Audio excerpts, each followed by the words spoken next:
I would say I'm excited, but I think every college coach in the country says that. So we're just ready to go. We had our meetings yesterday, took care of all things administratively. We have actually 104 players here right now. Colt Liero, who had a great summer for us, got a couple of things he's got to take care of and should be at practice shortly, but he's not here today. But besides that, everybody's ready to go. We had a walkthrough this morning per NCAA rules without a ball. Kids were attentive. Just got out of a special teams meeting, and really now it's just a time of, as a coaching staff, have not seen these kids since basically April 28th, and now it's just a kind of a continuation. Thought we had laid a good foundation and a good base for us when we went through spring football. It's up to them to take this through the summer. I actually like that version of it. I think they need a break. They shouldn't be with us all the time, and I think you'll find out where your true leaders are because they get a chance to emerge because there's no one around. And we'll see what those guys did, and we'll get our first opportunity to get a look at these guys this afternoon when we hit the field at 1:15. So with that, I'll open it up to questions. Yes, could you clarify Colt's status? So it's an academic issue with him? I didn't say that. I just said he's excused and he should be here shortly. Okay. By tomorrow? Shortly. Okay.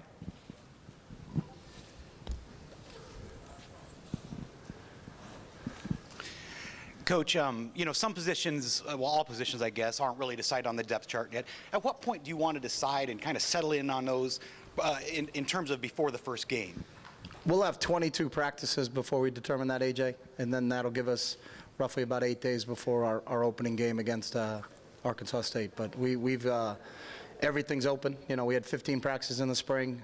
For us, it's just really a rotation of who's in, who's out, so that we know what's in there. But in almost every position of our team, what our kids are striving for, if you're a defensive lineman, are you in the top 8 or 9? Because that's what's going to play. We're going to play 6 linebackers, going to play 10 DBs.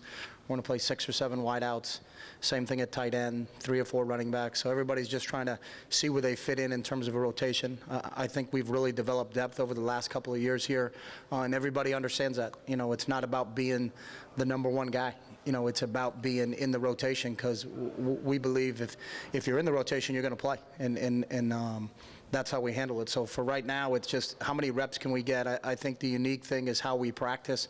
We get so many reps, so it's not like someone's getting shortchanged and we don't have an opportunity to really fully evaluate them, and we really feel we do, but we also feel to figure out exactly who's going to be in the rotation, we should take 22 practices to go through that. It doesn't really benefit us to anoint somebody today because we need to really get them to understand that there's competition and that, we believe that will bring the best out of you. So we got 22 practice opportunities before we get into real game plan, game week for Arkansas State, and we'll use all 22 of those to make our final determination at any position. Coach, with 4 new coaches in the league, Mike Leach in particular and Rich Rodriguez down in Arizona, how much have you studied them before they came to their current locations? And had you visited with any of them prior to their coming to the Pac-12? And how much will that change the way you look at the Pac-12 as you go through the season? It really doesn't because we don't play them till late. We don't play any of those guys until later. We actually don't play UCLA, but we don't play Washington State, I think, till Game 5. Or we play Arizona Game 4. And so it's just like facing any other opponent that we would have in the 4th week. I visited Rich when he was an offensive coordinator at Clemson. That was over 10, 11 years ago. So I'm sure he's changed since then. So it'll be just like our normal approach when we're facing, an opponent and breaking them down. But we haven't done anything special for those 4 guys that have come into the league. Coach, be it Mariota or Bennett, you see much benefit of them not having to leave the state the first 4 games and kind of getting their Division I leadership feet wet here at Autzen those first 4 weeks? Yes and no. I would always say sometimes it's good to be at home, but I still remember a vivid conversation I had with Will Takwafu. We opened up when Will's first time when he had an opportunity to play here, and he told me he spent the entire first half looking at the crowd. So, you sometimes think it's a home field advantage, but I think this venue is so overwhelming for sometimes it takes guys, a hard time. LaMichael told me the same thing. LaMichael played up at Boise State, but then really his debut was down here in our opening game here against Purdue, and it took him a while. And he said, Coach, when you're not playing, you kind of understand it, but when you're actually out there playing, and that feeling's kind of, it's kind of overwhelming. I would think, basic rule of thumb is better open up at home, but I've had some guys tell me elsewise, so, we'll see. But for whoever it ends up being, it's going to be their first start, and we're going to be at home, so we'll see how that works out. Chip, I know this doesn't affect this season, but just wondered if you had some thoughts with what happened this summer as far as the playoff upcoming here in a couple of years, if you could speak to that a little bit. The expansion? Yeah. Yeah. I understand what you got. In 2 years from now, instead of 2 teams qualifying like that has happened in the last, then 4 teams are going to qualify. And so it's basically a +1, I guess, is the way I look at it. But I don't know until you actually get into it. And whatever you ever get to, there's never going to be a set number because of how our schedule is, and we can't play everybody. And when you have 2, the 3rd team complains. When you have 4, the 15 complains. When you have 8, the 19th complains. So, the NCAA basketball is up to like 68, and you still have last one in, last one out starting in January, and people are complaining because there's the 69th team in the country that they didn't get into the tournament. So, and the fact that it is 2 years out, and our whole deal is worry about today. So, it'll be interesting. I don't know, and until I actually see it in action, and I know a big question all the coaches have is how are the 4 teams going to be determined? And from what I understand, that's still up in the air. So, I think it's a step in the right direction, but I don't know, at least in our lifetimes, if we're ever going to get to the way it should be. So. Coach, you mentioned 22 practices before you want to set the depth chart. With the quarterback specifically, is that the same with when you want to decide on your starter? And do you have a deadline date that you want to announce a starter by, a quarterback? Yeah, we'll announce what our lineup for the Arkansas State's going to be after 22 practices, so for all 22 positions. So they're all in the same thing. It's not like we'll have one position that's going to be on a different schedule. We treat everything the same way, Jake. Chip, you've been here a lot of years now. How would you compare the talent of this team to talent of years past throughout the whole squad? And in terms of talent and depth, how would you compare it? I think it's relative. I always look at it year in and year out. We may have been more talented offensively my first year here in 2007 when you look back at it in hindsight. You had Jonathan Stewart, Jeremiah Johnson, Dennis Dixon. You had 4 offensive linemen that all went on to play in the NFL with Max Unger and Fanucchi and Jeff Schwartz and guys like that. Ed Dixon was a tight end who's still playing in the NFL. So I really never got into comparing teams from now and to teams we had in the past because it doesn't really benefit me. I don't get anything out of comparing them. So, I think we have talent here and I'm excited about it, but we're still a young football team. We have 16 seniors on this team. When the predominant amount of our guys, I think there's 65 of them are freshmen, redshirt freshmen or sophomores. So, but there's some talent there, but talent honestly really doesn't mean much. It's production, and that's what we're looking for. So. Coach in the back, you've obviously had no trouble implementing quarterbacks into this system as you move through the years. Is that one of the things you enjoy about coaching, is that challenge, or all things being equal, Darren comes back for his senior season and it's a little bit easier anyway? I think what we all enjoy in coaching is just actually being out in the field and instructing and that part of it, whether it's a new face or an old face. I think it just depends on what that face is. And one thing that was great about Darren is he was awesome to coach because he just soaked things in and he always wanted more. I think sometimes when you get some older players, they think they've got all the answers. We don't have that. And that's what's encouraging. So, guys like Michael Clay, even though Michael's been here and going into playing for in his 4th year here, is still always trying to learn, still always trying to get better as a football player, and that's what our entire team is like. So that's an exciting part of it. So I don't think it matters whether there's returners or not returners. It just really matters what their attitudes are. Coach, losing Darren Thomas right over here. Gotcha. Losing your Rose Bowl winning quarterback. Talk about where your 2 quarterbacks are right now as you go into camp, and how promising is it to have a couple of talented guys ready to take that role? I think both of them are right over there, so I know where they are going into camp, which is good. But it happens at every position, and it's unique because I think quarterback's unique to this sport. But I would still argue with people that the loss of David Paulson may be the biggest loss of this football team because of the value that he had for this team.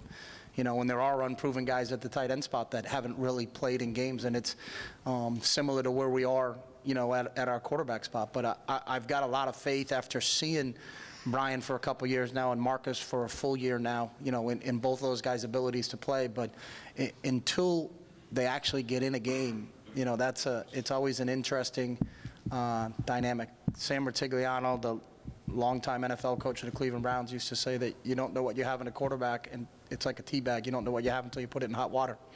And as much as we can try to simulate that in practice, till that first time they get out in the field and take a snap in Autzen Stadium with it packed, and I know they did in the spring game, but the spring game really is more closer to our 15th spring practice than it is to actually the opening game against Arkansas State. So, their first snap is going to be really our first look at how they handle it. And I anticipate them being very successful, but, we'll see. And that's obviously a big question for all of us. Coach, obviously in the offseason, NCAA says you can't have unlimited access and talking with your players and meeting with and everything. What kind of reports do you get, or did you get from the offseason between spring and now, and what did you hear? I didn't get any.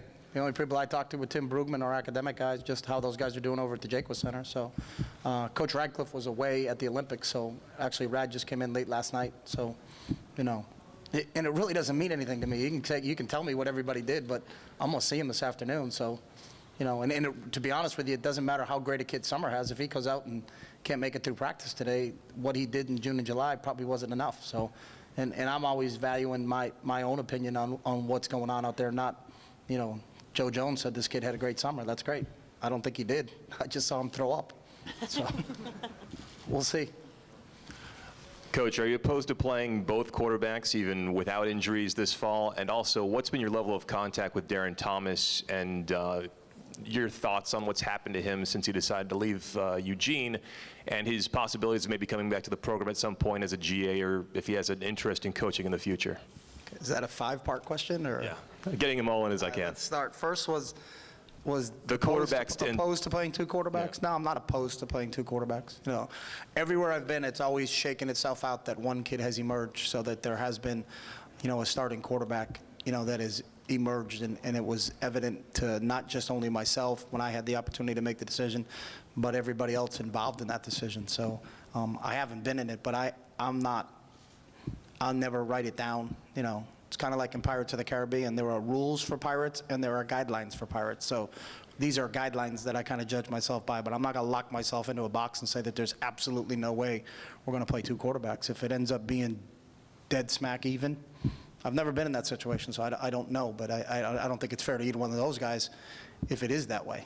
So we'll see, in terms of that. Darren, we haven't spoken to him a ton over the summertime, but spoken to his high school coach, Bob Jones. I know he's working out with Bob. He's been to a couple NFL camps and tryout situations, and I think he's just waiting to see if something happens with some quarterbacks here in the preseason camp to see if he'll get an invitation to a camp. And would I entertain Darren being a graduate assistant or a coach at some point in time? I think he'd be an outstanding coach and graduate assistant if that's the path he wants to go, because I know he's got a passion for the game. And I loved coaching him. I love being around him. So, is that all 5? You got him. Thanks. Chip, wanted to ask you about facilities around the Pac-12. Cal and Washington are both massive renovations of their stadiums. UCLA's updating the Rose Bowl. Around the conference, you look that it's building. You guys are building a building out here. Your take on that, how important it is to you as a coach to recruit and all that stuff, and just what you think of the landscape of the Pac-12 and how all that stuff is going. First and foremost, I have no idea what's going on in any other school. So the only thing I would know is hopefully they can get better visitor locker rooms. So, because some of the places they put us when we go on the road you guys would be surprised. But besides that, I can't speak to what's going on at other places. I know for us, we are kind of fractured right now. There's different people that some people meet in the Mo, some people meet in their offices, some people meet in the classrooms. I think with the expansion of sports that's gone on here at times, I think the whole Casanova building is kind of bursting at the edges, and the ability to, kind of gather some more space, move us out. People will take over that thing. I think the need for a dining facility for the entire athletic department was a crucial part of it, that's not a meeting room / reception area / everything. I think we've done a lot of things those ways, so I think we're excited about, where our facilities are headed. Your defense is getting a lot of recognition coming into this season. They should. And they should have since 2009 and 2010 and 2011. No argument. Then why didn't you write it? I think I have. Nobody reads my Relax, stuff. okay? As different as it looks since you took over, is this sort of a culmination of where you wanted to be in terms of depth and scheme and all those things? or are people just catching on?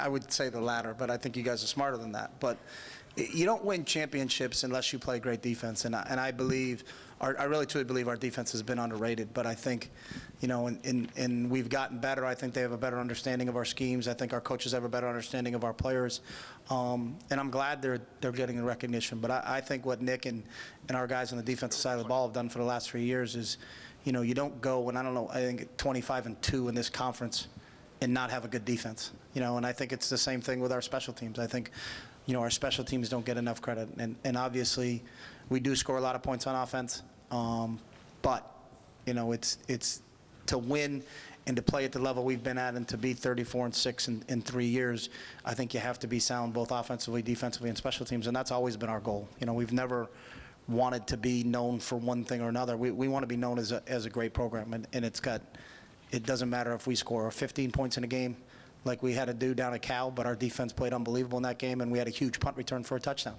You know, and we savor that victory as much as any other victory we've had when we're going and putting 60 on somebody. So I think our defense is finally getting the notoriety that they deserve. And for us to continue to play at the level that we think we can play at, those guys need to continue to improve and keep chasing that vision that we have for them on defense. We have about 4 more minutes.